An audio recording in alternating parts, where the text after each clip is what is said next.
Okay, so the clock just hit midnight. My 28th birthday. I'm sitting here alone with 2 plates of steak that are now just cold, greasy slabs on my dining table. I even lit the damn candles. And you know who remembered my special day? Not Finn. The goddamn smart hub we share. A chipper little ping on my phone, and there it was in that soulless system font. Happy birthday, Monroe. That's it. That's how I found out. I think this is him breaking up with me. I mean, it has to be, right? I'm sitting here in a dress that cost more than my first car, makeup perfectly done, and he couldn't even send a text. He let an algorithm do it. I've been rereading it for 10 minutes. Happy birthday, Monroe. It feels like a punchline to a joke I didn't know I was in. For 3 years, Finn was my human Xanax. Seriously. He's a physical therapist, and his entire being radiates a kind of quiet competence that could diffuse my chaotic energy just by him walking into a room. My world, the PR world, is a hurricane of deadlines, fake smiles, and constant, buzzing notifications. His world smells like clean linen and therapeutic balm. He spends his days literally putting people back together, helping them heal. I spend mine crafting the perfect sentence to make people buy things they don't need. The contrast was, I thought, what made us work. He was the anchor, I was the kite. But my friends, especially my best friend Cassie, they never got it. To them, relationships are a stock market. Is he an asset? Are you leveraging your power? Never let them see you need him, Monroe. The second he thinks you're comfortable, you've lost. That was Cassie's mantra, and like a fool, I drank the Kool-Aid. So I started doing this thing. This really stupid, ugly thing. Whenever we'd have a fight, a tiny, normal couple disagreement, I wouldn't talk to him. No, that would be too healthy. Instead, I'd perform. Last spring, he planned a whole weekend trip for us. A quiet cabin, hiking, no cell service. It was his idea of heaven. My first thought was, but what will I post? I picked a fight about it, calling it boring. He was hurt. I could see it in his eyes. He just said, I thought you'd like the quiet. That night, I posted a throwback photo of me on a solo trip to Barcelona, all dressed up at some rooftop bar with the caption, a little reminder to never be afraid of your own company. It got 200 likes and a dozen fire emojis from my friends. It felt like a win. Another time, we argued because I spent a ridiculous amount on a designer bag. He wasn't mad about the money. He was worried because I was stressed about my credit card. Instead of hearing the care in his voice, I heard judgment. So I posted a story of the new bag on a marble tabletop. Caption, some girls wait for a knight in shining armor. I'm just buying my own damn castle. And Finn, he never said a word about the posts. He'd see them, I knew he did. He'd just get a little quieter for a day or two. He stopped telling me about his patients. He used to share these little stories, these small victories of helping an old woman walk again. But that stopped. It was like watching him build a wall, brick by silent brick, and I was handing him the materials. And I, in my infinite stupidity, took his silence as acceptance. I told myself it was a harmless way to vent, a joke for my friends. I thought he knew the real me was separate from that online caricature. God, I was such an idiot. I thought he was just letting me win, letting me have my little online tantrum. I never once considered that it wasn't acceptance. It was him slowly, quietly giving up. The final nail in the coffin came a week before my birthday. The whole thing was so trivial, so stupidly avoidable, that replaying it in my head feels like I'm watching someone else ruin their life. Finn came home from work with that look on his face. The one he gets when he's genuinely, boyishly excited about something, like a kid who found a cool rock. He'd managed to get the whole weekend off, a minor miracle given his clinic's schedule. Okay, don't look at your phone, don't look at anything, he said, pulling me away from the couch. Remember that little town by the coast we saw on that travel show? The one with the bookstore that has a cat and those dramatic cliffs. I booked a little cottage there, Monroe. It's called The Perch. For your birthday, just us.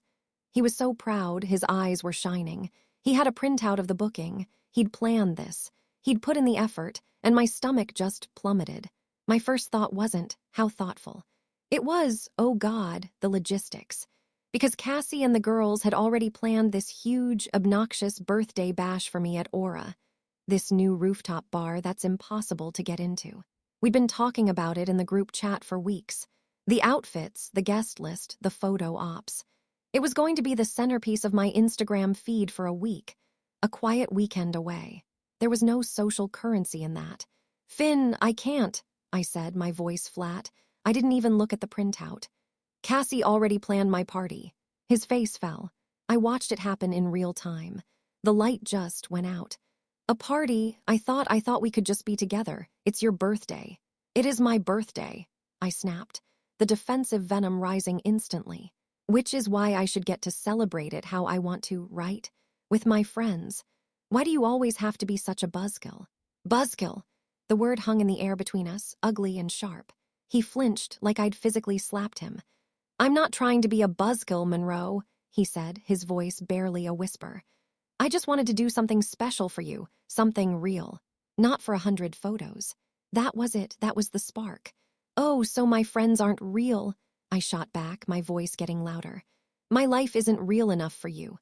God, I'm sorry my life isn't as quiet and simple as yours." It was a horrible thing to say, and I knew it the second it left my mouth.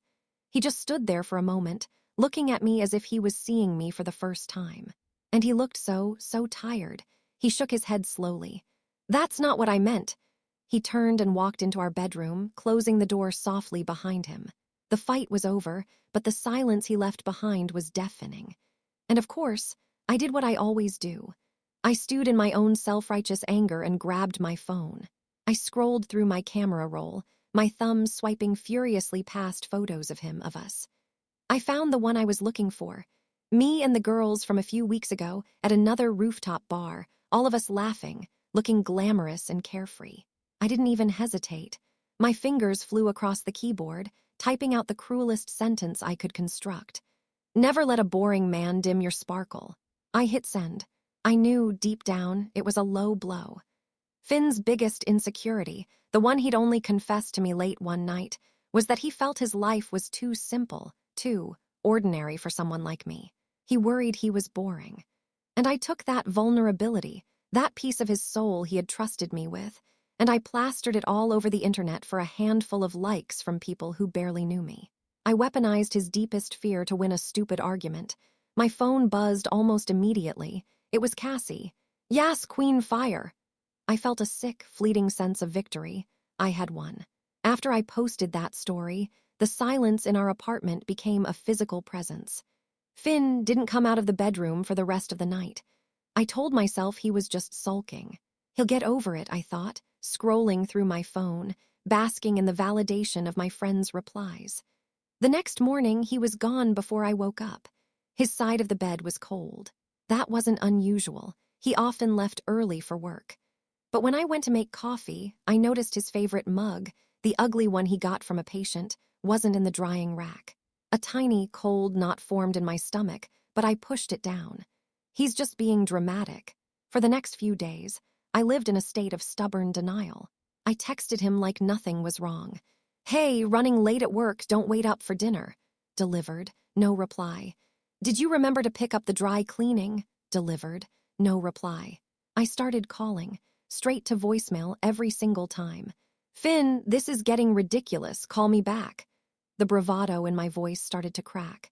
Panic began to seep into the edges of my arrogance.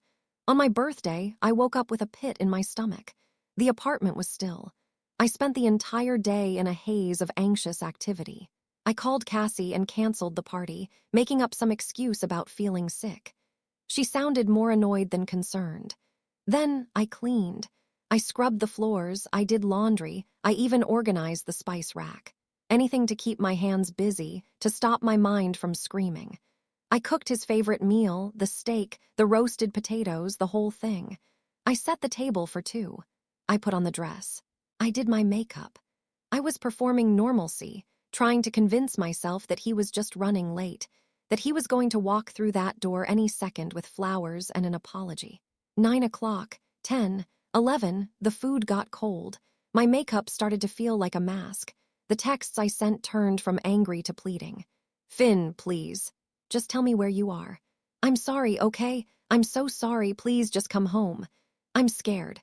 All of them just sat there, a single gray checkmark beside each one. Then, at midnight, my phone lit up. For a split second, my heart leaped. but it wasn't his name on the screen. It was the system alert. "Happy birthday, Monroe!" And in that moment, the denial shattered. It was over. He was gone. A primal kind of terror seized me. I ran to our bedroom, to the walk-in closet, and my world just ended. His side was empty. His suits, his worn-out band t-shirts, his running shoes, all gone. I tore open the drawers. His socks, his boxers, gone. I stumbled into the bathroom. His toothbrush, his razor, the specific soap he used, all vanished. There was no sign of a struggle, no mess. It was a neat surgical removal. He had packed up his entire life from our shared home, piece by piece, while I was at work, while I was busy posting my stupid, triumphant stories. He had ghosted me from my own life. I don't remember grabbing my phone, but suddenly it was in my hand, my thumb shaking so badly I could barely unlock it. I called Cassie. She was my best friend, my ride or die, the one who always had my back. She had to fix this. She had to tell me what to do. She picked up on the third ring, her voice loud over the thumping bass of what was supposed to have been my party. "Monroe, hey, we were wondering where you were. It's insane here, you're totally missing out," she yelled. "Cassie," I choked out, the words splintering in my throat. "He's gone." The music in the background seemed to dip slightly. "What? Who's gone? What are you talking about?" "Finn," I sobbed, sinking to the floor of the empty closet, the smell of his cologne still faintly lingering on a hanger. "He left me. All his stuff is gone. He's just gone."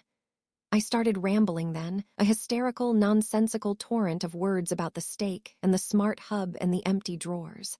I was desperate for her to say, "I'm on my way," or "That bastard will key his car." I needed her anger. I needed her to validate mine. Instead, there was a long, awkward pause on the other end of the line. I could hear her whispering something to someone next to her. When she came back on, her voice was completely different. It was cautious, distant. "Oh, wow, that's really intense, Monroe," she said. The party girl energy was gone, replaced by a careful, clinical tone. Are you okay?" "No, I'm not okay," I shrieked. "What do I do?" Another pause. This one was even longer. "Listen, Moan, that really, really sucks. I'm sorry. But I mean, you guys were fighting a lot, right?" I couldn't believe what I was hearing. "What does that have to do with anything?" "Well, it's just, she stammered, and I could practically hear her shrugging. "That thing you posted the other day about the boring man. A bunch of us saw that and were kinda like, yikes. It was a little harsh, even for you." The blood drained from my face. They had talked about me, behind my back. My audience, my cheerleaders, were suddenly a jury.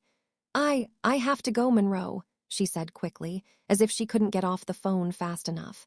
"It's just really loud in here. We'll talk tomorrow, okay?" But I knew we wouldn't. The click of her hanging up was the loudest sound I'd ever heard. She wasn't coming. None of them were.